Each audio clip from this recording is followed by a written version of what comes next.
welcome, Christen. Hello. How are you feeling? Good. I'm excited. Thank you for having me. Our pleasure. Our pleasure. You should be excited. Christen, we're going to start off a little bit, Crystal and I. She's going to ask you some stuff. I'm going to ask you some stuff. I'm just going to introduce a little bit to who I know you to be, my dear friend.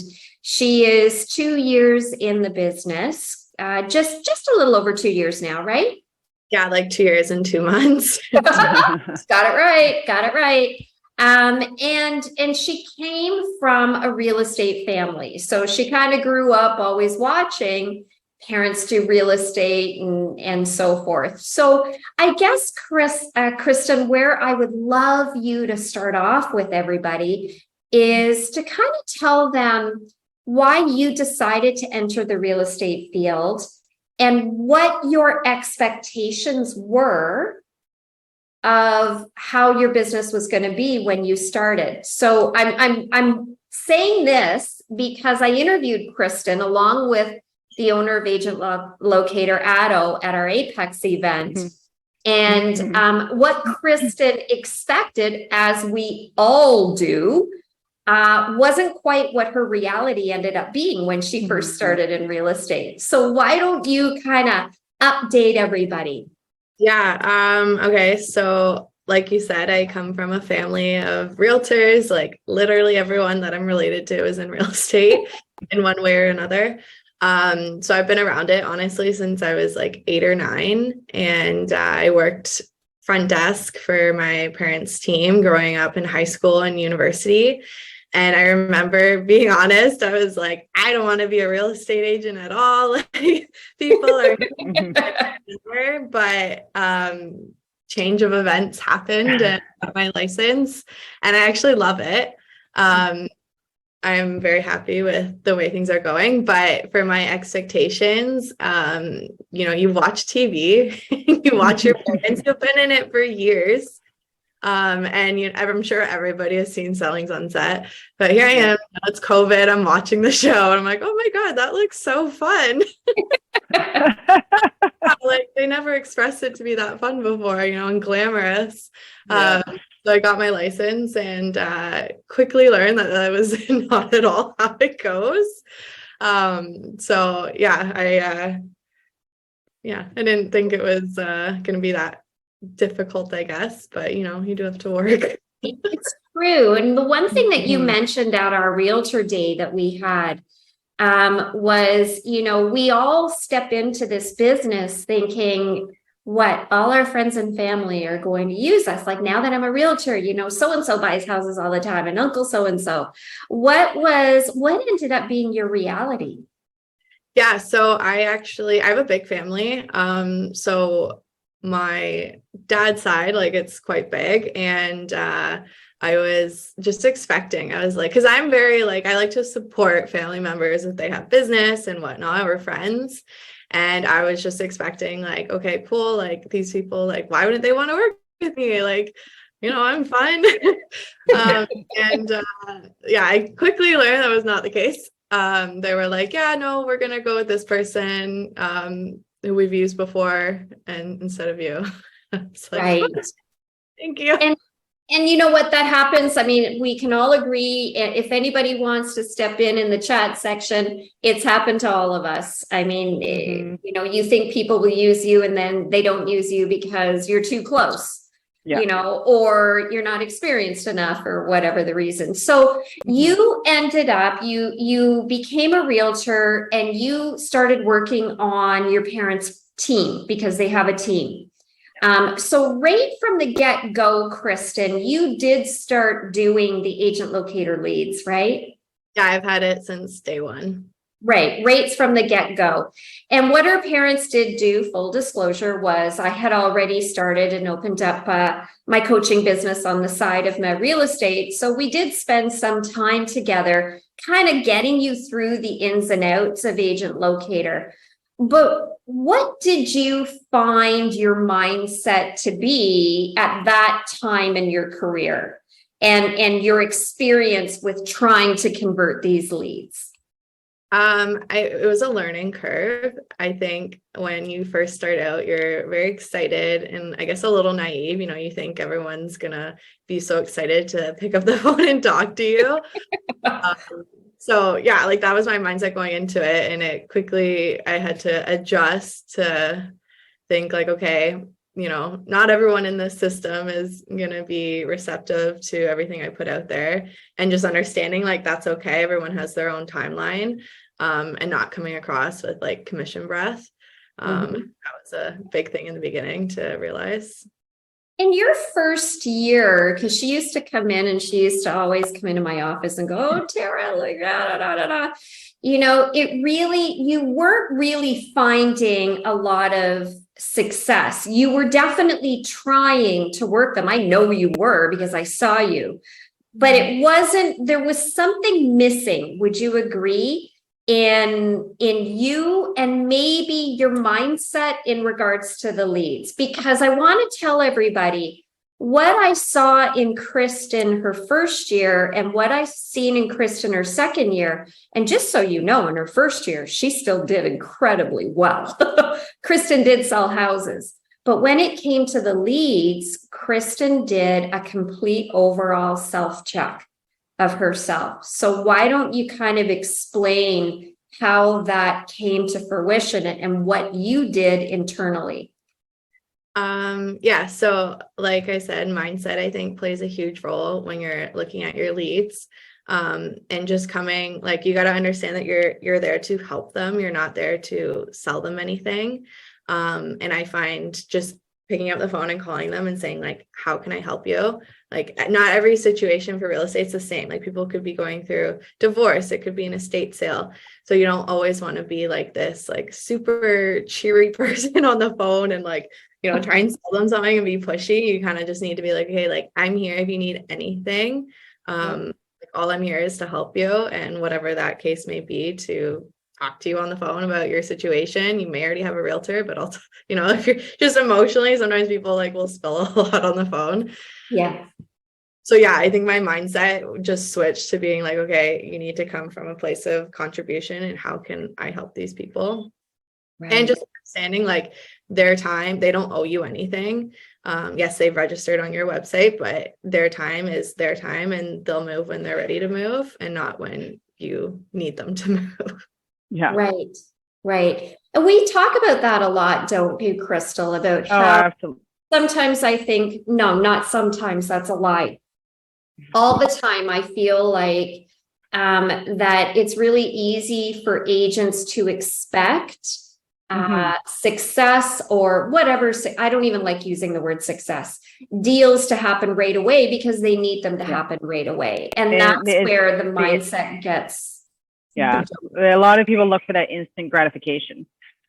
And or, even just seeing today, watching, I guess someone wanted to put their leads on pause, and then their comment was, no one is interested. And so, well, you've got all these leads. And then that also begs the question, is like, what is being like, how are we communicating with our leads that they're coming back saying they're not interested? Right. And that makes you think that we're either trying to sell them into something they're not ready for, or they're in that mindset of looking for those quick transactions rather than saying, okay, these people are interested to some degree. It's just a matter of when they plan on moving forward. And it might not be within the next few months. It might be within the next few years. But again, as you always say, we're building a database here. And, the lights start turning green at all different spots as to when people start to turn around and start getting motivated to actually commit to a move. Right. Yeah. And I mean, my experience, and I say this every time we do these webinars, usually every other week, I'm usually talking about another agent locator lead that's now in my car. I just did a market analysis a week ago for a lead that actually first came on, like Christen, in 2019.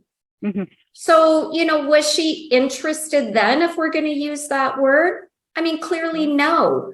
But the bottom line is I didn't delete her. Right? Yeah. And that's where I really want to focus as we're going forward for the rest of the year. And I know, Christen, because I spent so much time with you, in the real estate field in the last 2 years. I work with you. I know the mindset that you did, that change, and you were always driven. I don't want anybody to think that she didn't show up and she didn't try, because Christen was there. She was at the office every day. I want to say, I don't know many days that I didn't see Christen come in and work. But things were still, she was selling, but when it came to the leads, they weren't just coming together. And that's where I know she did this big self-check, where she didn't go, and correct me if I'm wrong, Christen, you didn't blame the leads. You didn't say the leads aren't any good. Yeah, no. You said, they're all good. They're all what really am I good. doing? Am I right? And maybe you can talk about that process with everybody. Yeah. So I like to think of the quote, if they buy the link, they'll buy the chain. So them registering is they're buying that little link, but it's up to you if they're going to continue and buy the chain unless you break it. So that mindset for me has really helped, because I'm like, okay, all these people are warm. Like, they came on here for a reason. They're interested in real estate, clearly. Obviously you're going to get those one-offs, but like, don't worry about those. But the majority of them are really good and they're warm. So it's more up to you to be like, okay, what systems can I put in place to stay on top of these leads? How, like, each lead is different. Some of them will like if you call them, some won't, some will prefer to text, and you'll kind of get to know that as you move through your systems. And then it's just like putting your notes in and keeping on top of them and stuff like that to keep them excited and keep them looking at your name, I guess. Right. So let's just talk about your systems, because I know that you have at least 3 pillars of your business, and I know that leads are one of those pillars. So why don't you share with everybody what you do to work your leads as the pillar of your business? Yeah. So whenever we get a lead that comes in, we like to call them just as an introductory call. Like, this is a real person here. It's not a computer. So like, let me know if you have any questions. Like, we're just here to help, and nothing pushy unless they, guide the conversation in that way. Then you can adjust your script, I guess. But we have our drip campaigns that Tara has worked with us and set up through her program. And honestly, the response from that is incredible. I wasn't really getting any response before that. So it's nice to have something like that where you don't really have to worry about it, like setting it up, 'cause it's already done for you. You're just applying it to them, and then it gets sent out, and they feel like you're writing these emails to them. It's nice, it's easy, and and then I just kind of, if people are active, you reach out to them, send them an email, text, give them a phone call, and they kind of get to know who you are because your name is in their inbox every day. So right. So why don't you share with Crystal and our audience the kind of results that you've had? Just to make you guys aware, in the last year, and remember, only 2 years in the business, only 2 years. She has multiple times been on our top 10 in our brokerage. And when I say that, we're at over 165 realtors. So she's having success. So why don't we talk a little bit about how you have been able to turn around these leads? Yeah, I've had, I guess, a lot of success from agent locator leads, whether that was like transactions that closed. I take anything that happens that's positive as a success through agent locator, like any home evaluation, listing appointment, showing, like those are all wins for me, because whether they're not ready, I had one person that we essentially listed her house, not on the market, but the paperwork was done, and she just had an issue with her bank or whatever. Like, she needed to renew her mortgage, and it's a whole thing, but like, she's not ready right now, but she will be in a year or 2 years. And hopefully, if I like don't break the chain, I'll stay on her, and she'll use me again for it. So I like to look at every little positive thing as a win. And I spoke to a lead last week, I think it was, and I actually had never spoken to her on the phone. It was just through emails. And she was like, oh, hi. She's like, I love the listings that you send me. Every morning I get up, I have my tea and I get my iPad out and look at your listings. And I was like, oh my God, like I've been a part of this lady's life for I don't know how long. And like, I have no idea who she is, but like she knows who I am. And so it's like, it's really cool to like see that. Because they get to know you, I guess, without you really doing much. Like it automatically sets them up to get those listings, right? And I've been showing this one lady some houses this week. So there's a lot of success in there for sure. There is. You know, I love that you say that because that's something that I have spoken a lot about, Crystal, and I know that you have, is sometimes because we're so focused on getting response quicker and doing the deal quicker that we forget that when our name is in their inbox through a drip campaign and through the listings, that they already feel that we're their realtor and we don't even know, right? So this response that Christen had with this one lead in particular is a response that I've had multiple times where they're actually like, oh my God, Tara, like I've known them for 30 years, but they already have created that bond. We just don't know yet. Yeah. The power of your name constantly in an email is just as important as you making a call and you showing them a house. And that's where I wish that everybody would now really value these Google leads and not blame the lead. Oh, the lead's wasting my time or this or that, because the power is so much more than you ever can imagine. Anything that you can add, Crystal, as well? Well, just out of curiosity with your leads, and as you're finding success and people are responding to your emails in a positive manner, what does your daily routine look like, or weekly routine when it comes to these leads? Like, how are you situating yourself in your dashboard to, in addition, of course, to campaigns are automatic, to help keep yourself top of mind and keep those connections going? Yeah, so I like how on the dashboard you can see who is last active. So if I'm going in there daily to look at them, I like to start with that because those are the people who are either active all the time or newly became active. So real estate's on their mind. So I like to start with that and call as many people as I can. I don't spend hours on days like calling people. But if you call like a couple of pages of people, I think it's a good start for a day-to-day routine. So that's what I like to do. And then if they don't answer the phone, I'll either leave a message or send them a quick text or email if their phone number is not working. So that's how I start. And then I kind of just go through if I have like a check, like not a checkboard, like a board in front of me. I'm very visual. So I have like all my sticky notes of who's like in my car, who says they're planning to buy in the next year or whatever. And I'll go in and see, are there emails being sent to them? Are they active? Are they opening? Are they clicking on things? If they're not, I'll reach out to them. If they are, I'll just keep note of it and kind of keep an eye on them. Now, as you're combining all of these communication levels, I guess we could say, are you finding that it's actually helping you communicate with everybody in the industry because you're learning so much about how you talk to somebody when they're this way or when they're maybe a little shyer? Yeah, for sure. I think it's good to be able to adapt to all different communication types. Some people, I guess, like if they're working during the day, they can't pick up the phone, but they have their cell phone there. They can shoot you a quick text back or an email's good.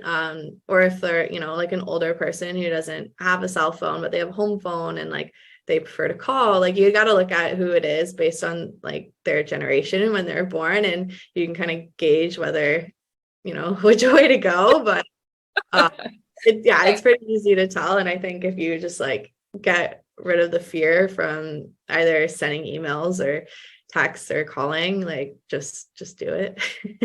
It's true. I also notice with you is I know that as you've grown your business, you actually are really focused on your why as well. Does that help you maintain your mindset and your drive to work your pillars of your business? Yeah, I was actually thinking about that yesterday. If you don't have a why, I feel like you're like, all right, well, what am I doing? Right. So it's definitely important for me to have that. And again, have it visually in front of me with a vision board or whatever it is. Just so you're constantly, again, looking at it, it's in your face, and it's like, okay, this is why I'm doing what I'm doing. This is why I'm working. This is why I'm calling that lead. If you're, wake up and you're like, I do not want to do that today. Like, I don't want to pick up the phone, but it's like, okay, Yeah. why am I doing this? And then it definitely helps my mindset to get in there and do it. Do you do that if you're having an off day? And we talked about this last time, Crystal. And I will tell you what Katya's answer was after you answer. You wake up in the morning and you know what I mean? It's just one of those days. Would you still make the calls? Yeah, I think if you set out to do something, like you just have to do it. I always like to say to people, like sometimes you have to be like an actor. Actors when they go on set, even if they're having a bad day, they still go out and perform. So like you gotta kind of do like, who am I gonna be today? And then you're just like, I'm at work, everything's shut off, like just do what you have to do. Right.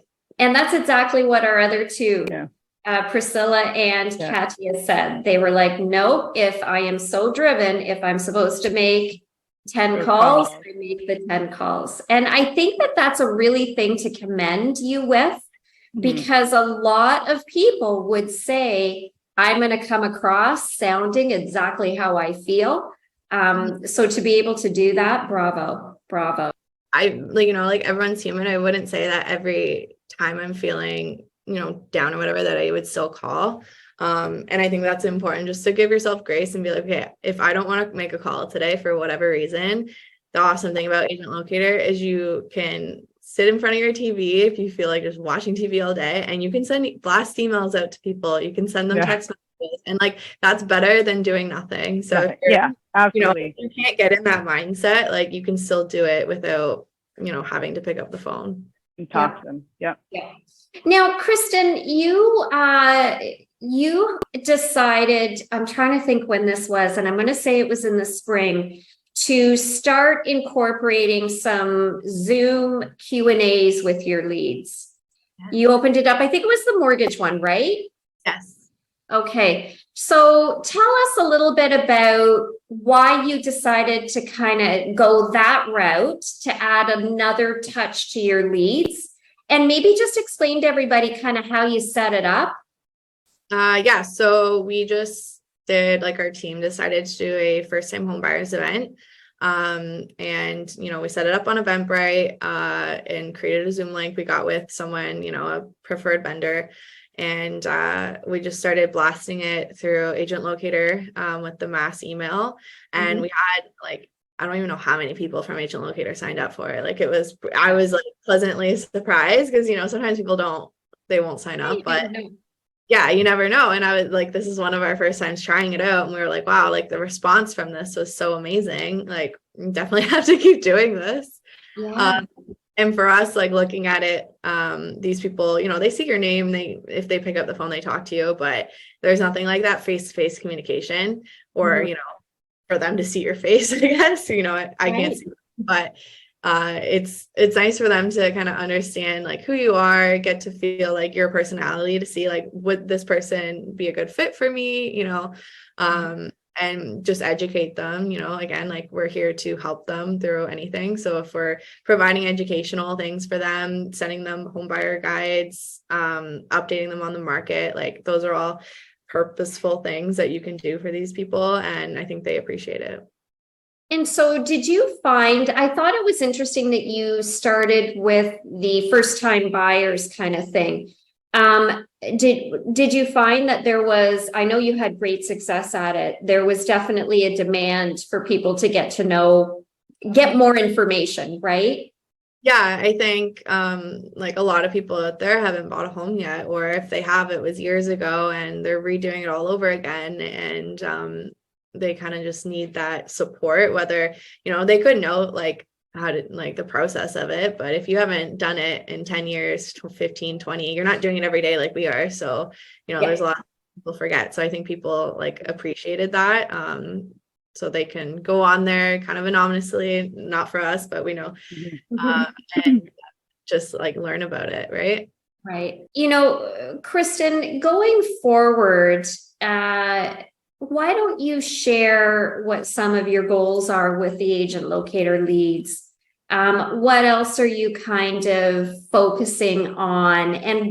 And also, because I know that you are on the system and you work it every single day, what are you noticing with the majority of the leads right now? Are you noticing them in a holding pattern?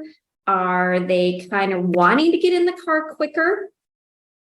Yeah, I feel like it's obviously it depends on the time of year and we're coming on a long weekend, but I would say for the most part people are still pretty eager and responsive. So yeah, I think my goal is just to stay committed to the process and stick with it, and like results will come if you don't put in the work for it. Like that will show up in a couple months. So it's, I think, to just be consistent. I know some people talk about time blocking and they're like, I have to do it at this time every day.